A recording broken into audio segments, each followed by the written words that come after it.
Moi, je prends la parole pour le collectif Cancer Colère. Cancer Colère, c'est un collectif qui a été créé en juillet 2025 à la suite de l'adoption de la loi du plomb. Nous sommes un collectif de malades, futurs malades et ex-malades. Les objectifs de notre collectif sont de politiser le cancer et d'attaquer ses causes structurelles, les pesticides et les inégalités sociales. Nous sommes ici aujourd'hui car les lois qui sont votées en France et au niveau européen sont exigées par les industriels de l'agriculture pour obtenir carte blanche sur les pesticides. Ils cherchent à augmenter leur rendement aux dépens de la santé de toute la population. Nous ne voulons plus être malades, nous ne voulons pas tomber malades. Actuellement, il y a une épidémie de cancer en France, alors que la consommation d'alcool et de tabac a été divisée par 2.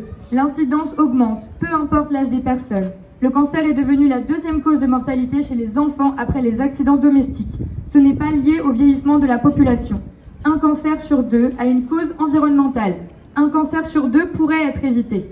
Nous ne voulons plus tomber malades au profit des industriels de l'agriculture.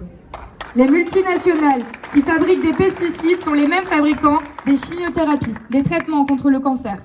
La fabrique du doute, entretenue par les lobbies et les gouvernements, empêche toute action politique forte. Tout est fait pour retarder la prise de conscience collective, car les alternatives sans pesticides, d'agroécologie, feront péricliter l'agro-industrie, l'agrochimie et les multinationales. Cependant, nous étions plus de 2 millions à signer la pétition contre cette loi. Nous nous battons. Nous nous battons aujourd'hui et nous continuerons de nous battre. Nous ne lâcherons rien tant que nous subirons de la violence chimique au profit des multinationales. Nous ne voulons plus être malades au profit des intérêts privés d'une poignée d'industriels et au détriment de toute la population française. Les pesticides sont un outil toxique pour transformer l'agriculture en un produit pour spéculer sur le marché international. Ne confondons pas les agriculteurs, les paysans dont nous avons besoin pour vivre et les industriels de l'agriculture qui sont là uniquement pour s'enrichir. Moins de paysans, c'est plus de malades. Des alternatives existent et font leurs preuves. Des betteraviers passent en bio et s'unissent en coopérative. Ils traitent les ravageurs de manière naturelle et sans acétamipride. Il existe 1000 autres exemples. Alors nous comprenons que le gouvernement et Laurent Duplomb privilégient les intérêts privés et la santé publique, à la santé publique.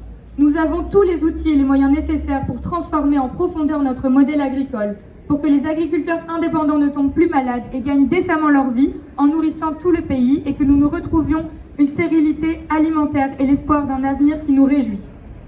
Alors les malades, ex-malades et futurs malades se lèvent partout en France pour défendre notre bien commun qui est notre santé. Les industriels ne saccageront pas la santé publique, nos corps, nos enfants et la sécurité sociale avec la complicité du gouvernement sans que les citoyens s'en mêlent. Le temps de la colère est venu. Unissons nos peurs et nos colères pour exiger un autre modèle agricole et mettre fin à l'empoisonnement généralisé. La santé est plus politique que jamais.